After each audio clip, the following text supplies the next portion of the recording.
The real economy has been hit the hardest. Factories are shutting down one after another, shops are closing in silence, and layoffs are spreading like a slow but unstoppable disease. Let's zoom in on what ordinary households in Zhejiang are facing right now. Take Wenzhou's shoe factories as an example. At this time in previous years, factories would be running at full capacity. Industrial parks were brightly lit until 10 or 11 at night. Workers clocked more than 12 hours a day, and large factories had orders scheduled 3 or even 4 months in advance. Today, that scene feels like a distant dream. Now the reality is bleak. Yesterday, a production line might still have been working overtime until midnight. Today, that same line can suddenly be shut down entirely without warning. Machines fall silent. Workers are told to go home. Factory owners stare at spreadsheets they no longer understand.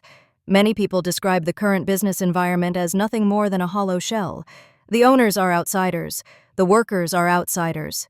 In places like Yiwu, many local residents no longer participate in production at all.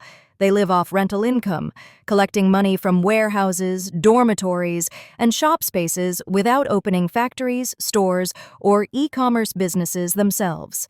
Some people even say they have lived in Yiwu for 2 months without seeing a single local resident. Others claim that Yiwu's bosses have already moved abroad to open factories in Southeast Asia, Vietnam, Indonesia, names that come up again and again.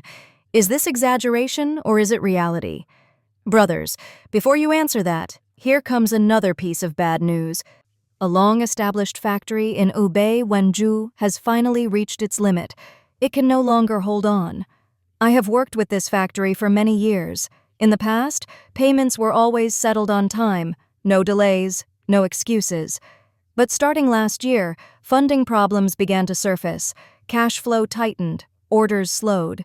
This year, survival itself has become a daily struggle. It may truly be unable to continue. And this is not an isolated case. In fact, there are countless factories like this scattered across Wenzhou. These past 2 years have become a brutal filter, deciding who lives and who disappears. Have you noticed that there are fewer and fewer people in Yiwu? You don't even need to look at the construction projects. Everything still appears to be under construction. But this year, many newly built houses cannot be rented out at all. The roads feel emptier, traffic is lighter, the city has lost its pulse. The most popular jobs in Yiwu today are food delivery and courier work. Other jobs simply do not pay enough.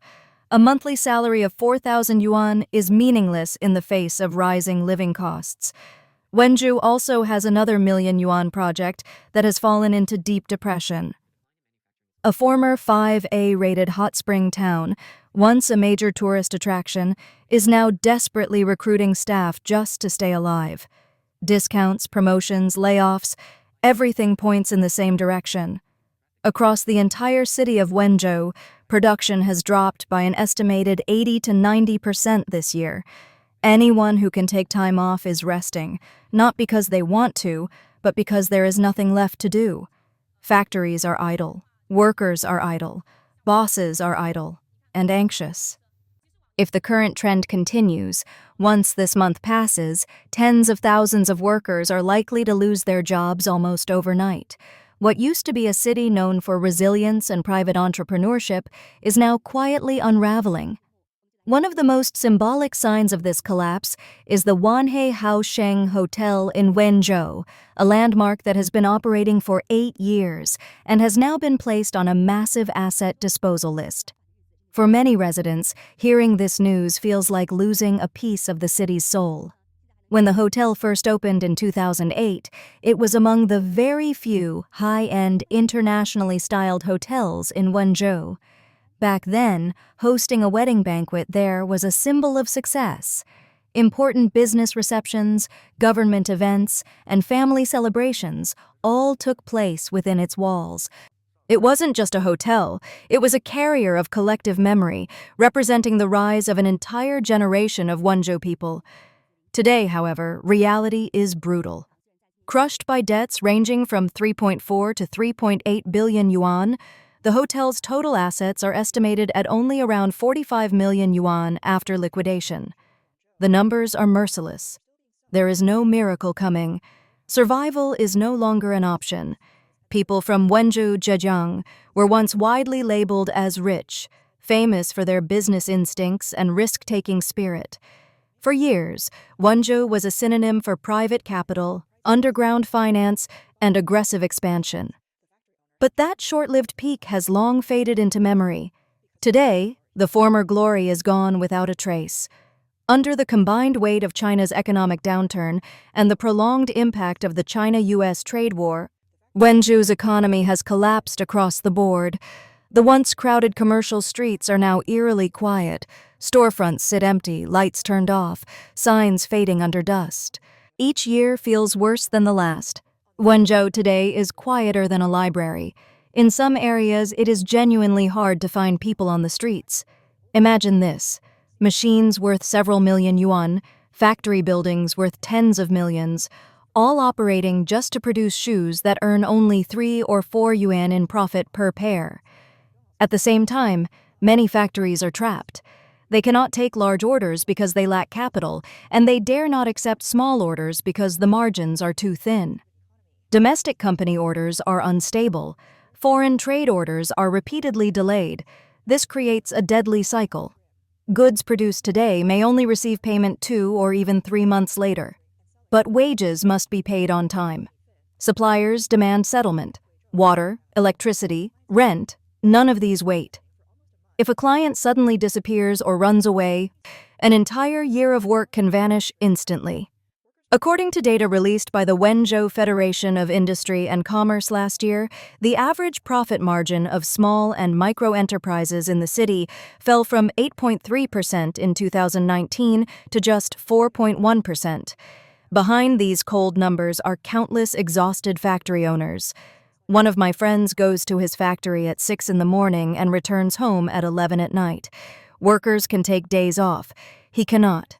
He works all year without a single day of rest. Under these conditions, how long can anyone last? In previous years, this time of year was the busiest season. Now, it is filled with fear and uncertainty. Brothers, another blow has landed. A large group company specializing in solid wood and panel furniture has shut down entirely. Walk into the warehouse and look around. Thousands of pieces of newly finished furniture, solid wood, beautifully crafted, sit quietly, covered in dust.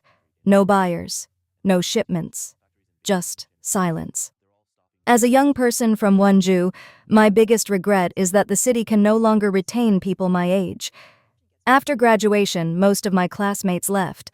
Hangzhou was the most common destination, but even Hangzhou is no longer safe.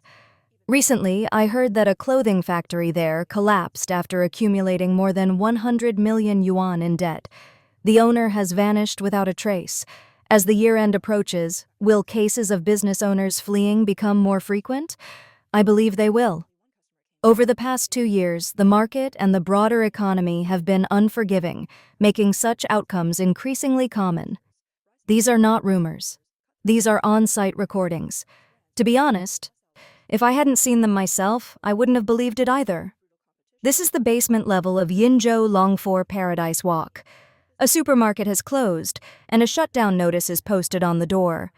Today, I visited Qixi Yingtai in Hangzhou. The scene was shocking. More than half of the shops are closed. What exactly has happened to Hangzhou's commercial environment? In Kunshan, Jiangsu, a Chinese media outlet in the electronic components manufacturing sector, revealed that its factory received some new orders this summer, but they lasted only 2 months.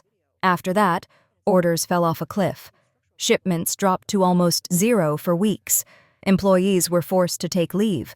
3 nearby processing factories have already closed. Some are selling their plants. Restaurants near the industrial area have posted sublease notices because there are no customers left. Official news keeps saying the economy is stable and improving. But what I see is chaos. No one knows if they can survive until the end of the year. And I've heard that the situation in Guangdong is even worse. Netizens in Shanghai and Guangdong say that the withdrawal of foreign capital has become routine. Foreign companies are moving to Vietnam and Indonesia. Office buildings go dark at night. Coffee shops lose their customers. A senior executive appointed by a U.S. multinational company once earned an annual compensation package of 1.6 million yuan. After the company withdrew from Shanghai, he became unemployed overnight. This is the reality of today's market, brutal and unforgiving. Shops close everywhere. Spaces cannot be rented out. Entire floors stand empty. Hangzhou, once the capital of the internet celebrity economy, has completely changed. Rents in landmark buildings have dropped sharply. Luxurious offices once occupied by top influencers now sit vacant for months. The so-called internet celebrity economy of Hangzhou is on the brink of collapse. E-commerce operators are not relocating. They are disappearing, shutting down completely because survival is no longer possible. Anyone working in Zhejiang knows the numbers. Rents have risen 8 or 9 times. Electricity costs can reach 1.3 yuan per kilowatt-hour. Water costs 5 yuan per ton. People work 12 hours a day from morning to night, yet earn only 5 or 6,000 yuan a month. After rent and expenses, even basic survival becomes difficult. This is the reality on the ground. That's all for today. If you found this real, please like, subscribe, comment, and share it with those who still believe everything is getting better.